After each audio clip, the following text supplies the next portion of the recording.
Salut à tous, j'espère que vous allez bien. Aujourd'hui, on va parler un petit peu d'actu mercato, de ce qui se passe un petit peu autour du club, de l'actu tout simplement. On y va, c'est parti.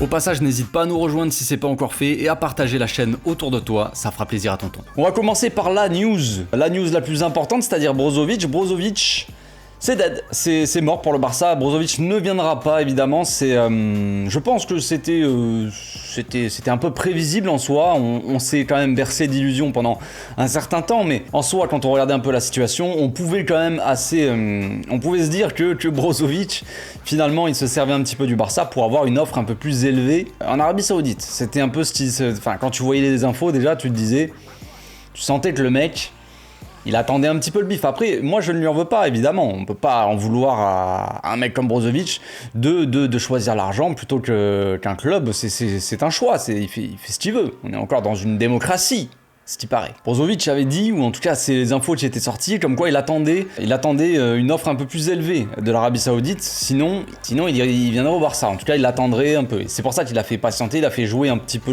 le temps. Et le temps c'est de l'argent. Mais l'Arabie Saoudite, ils ont dit bon, ok, on va te donner ce que tu veux, frère, et puis voilà, ils ont aligné l'argent. Maintenant, l'info qui est sortie aussi hier, c'est que l'Arabie Saoudite, ils ont changé un peu leur offre pour l'Inter. C'est assez marrant, je vous avoue, forcément, ils s'étaient mis d'accord avec l'Inter pour 20 millions, un truc comme ça, je crois. Payer à l'Inter 20 millions et après donner 20 ou 30 millions de salaire à Brozovic.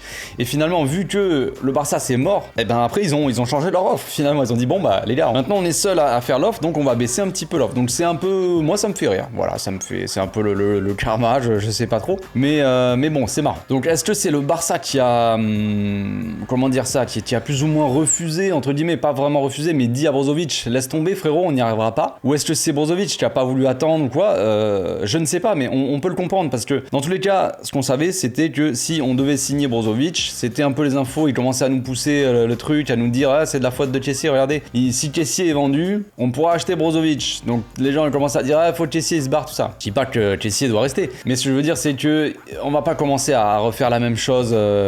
Il faut, tu sais, mettre de la faute sur, tu sais, si Brozovic il est pas venu, c'est de la faute de Kessié. On va arrêter les bêtises. Ça ne se passe pas comme ça. Ce n'est pas uniquement la faute de Kessié. C'est juste que le club n'est pas foutu de vendre des joueurs. De toute façon, le club doit vendre des joueurs pour signer des autres joueurs, pour faire venir des joueurs, acheter, faire des transferts, des trucs comme ça.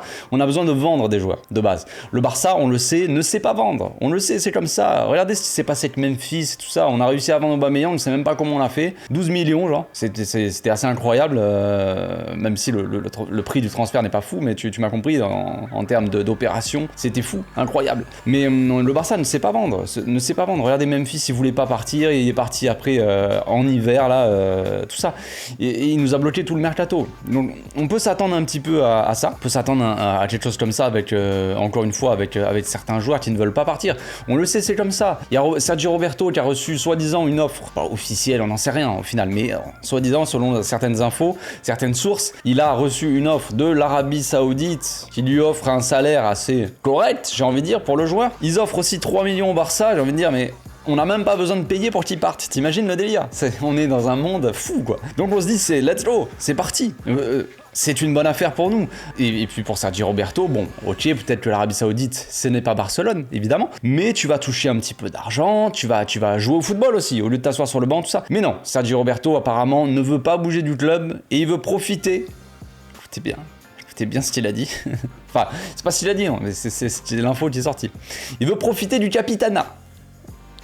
De quel capitana tu parles, frérot? Parce que oui, tu seras sûrement premier capitaine, mais tu es sûrement le premier capitaine de l'histoire qui ne joue pas, qui sera remplaçant. Donc c'est assez étonnant cette situation. Mais je pense qu'il y a que Barcelone pour être dans ce genre de situation. Il y a que le Barça. Il y a que ici qu'on voit ça. C'est assez fou. Mais bon, que voulez-vous? C'est comme ça. Autre chose aussi, c'est Ferran Torres qui a reçu. Enfin, je sais pas s'il a vraiment reçu des offres de Première Ligue, mais on sait qu'il y a des équipes de Première Ligue qui sont intéressées par Ferran Torres. Ce n'est pas nouveau. On avait déjà cette info là en fin de saison, au milieu de saison. Arsenal qui était intéressé plus ou moins soi-disant. On sait qu'en première ligue, il y a des petits intérêts pour Ferran Torres.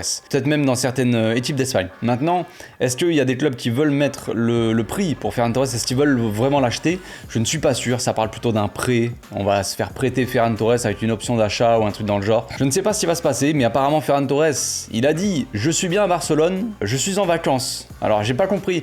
Est-ce que c'est vraiment est-ce que c'est vraiment la phrase, elle est vraiment collée, tu sais? Je suis bien parce que je suis en vacances au Barça, tu vois? Ça expliquerait un peu les performances du bonhomme, je ne sais pas.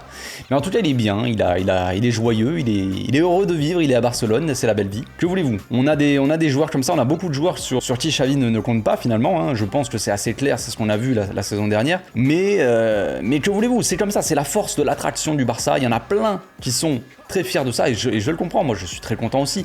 Le Barça attire, le Barça attire les joueurs. Tu peux te permettre d'aller payer d'une douane beaucoup moins cher que l'Arabie Saoudite, que les États-Unis, que même Manchester City. Mais Gundogan, il va se dire, moi j'avais envie de venir au Barça. Lewandowski pareil, j'avais envie d'une nouvelle aventure et le Barça c'est le Barça. Le problème de l'attraction du Barça, c'est que le club est tellement attractif qu'il n'y a plus personne qui veut partir.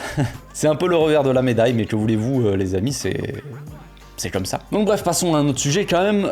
Il y a Deco, le petit Deco qui est quand même qui taffe pas mal dans l'ombre là. Il est en train de bosser. Apparemment, il est parti en Turquie là hier ou avant-hier, je sais plus exactement. Ça pousse pour Arda Güler toujours. Est-ce qu'on va vraiment avoir le joueur? Je ne sais pas. Au début, moi, ça me paraissait une piste assez improbable. Je n'y croyais pas. Puis après, d'un coup, j'y ai cru un petit peu.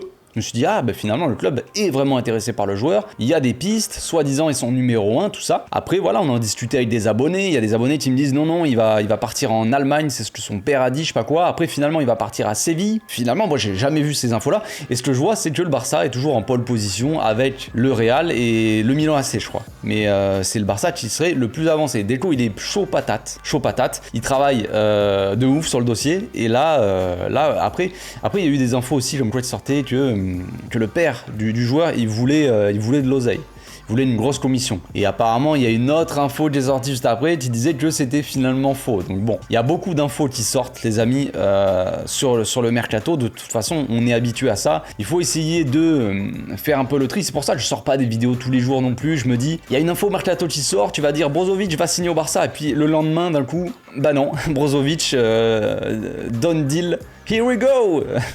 Brozovic à Al Nasser, ou je sais pas où là, en Arabie Saoudite. C'est triste, mais c'est comme ça. Le mercato, c'est beaucoup d'infos qui sont fausses. On va y venir après, on va parler de ça.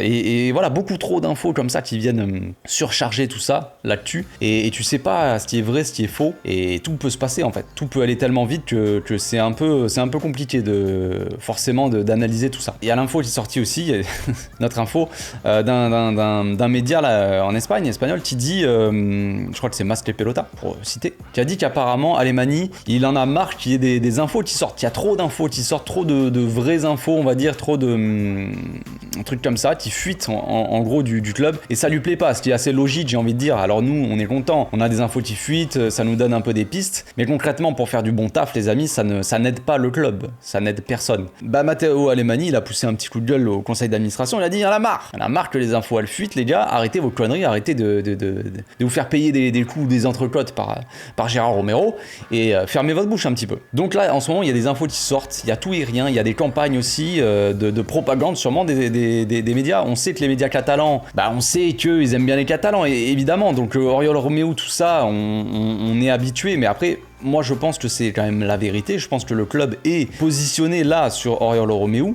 Est-ce que c'est un plan A, un plan B, un plan C, un plan Z? Je ne sais pas par contre. Mais ce qui est sûr, c'est que le club travaille sur une potentielle arrivée d'Oriol Romeu. Ça, je pense qu'on est tous d'accord là-dessus, j'en sais rien. Mais selon toutes les sources, quand même, il y a beaucoup de sources qui citent ça. Donc je pense que c'est la vérité. Maintenant, on ne sait pas si c'est la priorité. On ne sait pas si le club est pressé d'aller signer Oriol Romeu. Je pense qu'il y a peut-être d'autres choix à faire, d'autres choix de plus grande qualité. Peut-être après, Pour parler un peu d'Oriol Romeu, les amis, alors il y en a plein qui me disent qu'il me ressemble, ça m'a fait délirer sur Twitter, mais absolument pas je trouve, mais bon, pourquoi pas. Peut-être un petit côté crâne rasé, j'en sais rien. Mais pour parler un petit peu du joueur, je pense que c'est un joueur, sans dire que c'est un grand joueur, tout ça, hein, évidemment, on va pas se mentir, c'est pas parce qu'il vient de la Masia, tout ça que... Voilà, mais à l'époque, même moi, à l'époque, je trouvais que je voulais que le club lui fasse confiance, un petit peu à l'image de ce qu'on voit à la Masia, là, actuellement. Ah, il y a un petit jeune qui est pas mauvais, pourquoi on le mettrait pas un petit peu pour lui donner un petit peu la confiance, le faire jouer, tu vois. Ça n'est jamais arrivé, mais bon, bref. Donc il est parti en Angleterre, tout ça, et il a jamais été vraiment mauvais en Angleterre. Il y a même Guardiola, bon, on connaît un peu les déclarations de Guardiola qui sont un peu dans l'abus, hein, on le sait très bien, mais Guardiola qui disait un des meilleurs milieux, ou un meilleur récupérateur de Première Ligue, et Oriol Romeu. Alors, frère... Le mec il est pas dans la demi-mesure, mais bon, en tout cas c'est un joueur qui à mon avis est forcément sous-coté de base, Oriol Romeu. Je pense que c'est un joueur qui a quand même un peu de talent, mais effectivement ce n'est pas le genre de joueur qu'on a envie de voir venir au club. On le sait très bien, on va pas faire les hypocrites juste parce qu'il y a la piste Oriol Romeu. Ah ouais, c'est vraiment une super signature. Non, de base Xavi il dit on veut un top 6. Si t'arrives d'un coup à fin de mercato, tu fais venir Oriol Romeu et tu mets titulaire, tu te dis... On a loupé quelque chose, on a loupé un petit épisode quand même, il y a un problème, il y a quelque chose que j'ai pas trop compris. Donc forcément c'est pas le transfert qu'on attend, mais ça reste quand même un joueur plutôt correct, même si forcément si c'est lui qui est choisi pour le poste de pivot, ça sera forcément une déception. Maintenant, comme je le disais tout à l'heure, beaucoup d'infos mercato, beaucoup de folie autour de ce mercato là, on le sait, les gens deviennent complètement, les supporters hein, deviennent complètement fous avec le mercato, on est toujours tous excités pour ça.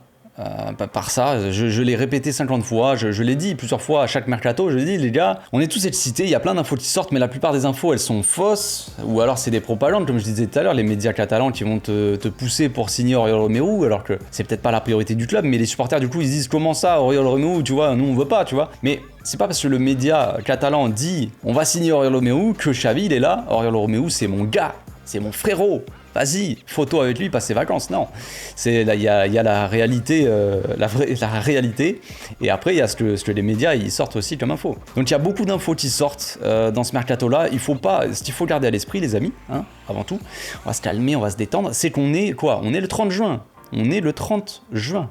Les amis. Il y a encore le mois de juillet et le mois d'août. Alors je sais qu'il va pas falloir travailler non plus et faire la plupart de nos signatures la dernière semaine d'août, mais quand même, il y a encore un minimum de temps. Il y a encore 2 mois pour faire des signatures. C'est pas le moment pour le club de se précipiter. C'est pas le moment pour les supporters de péter un câble et se dire on est en train de faire un mercato catastrophique alors qu'on est le 30 juin. On a signé Gundogan déjà.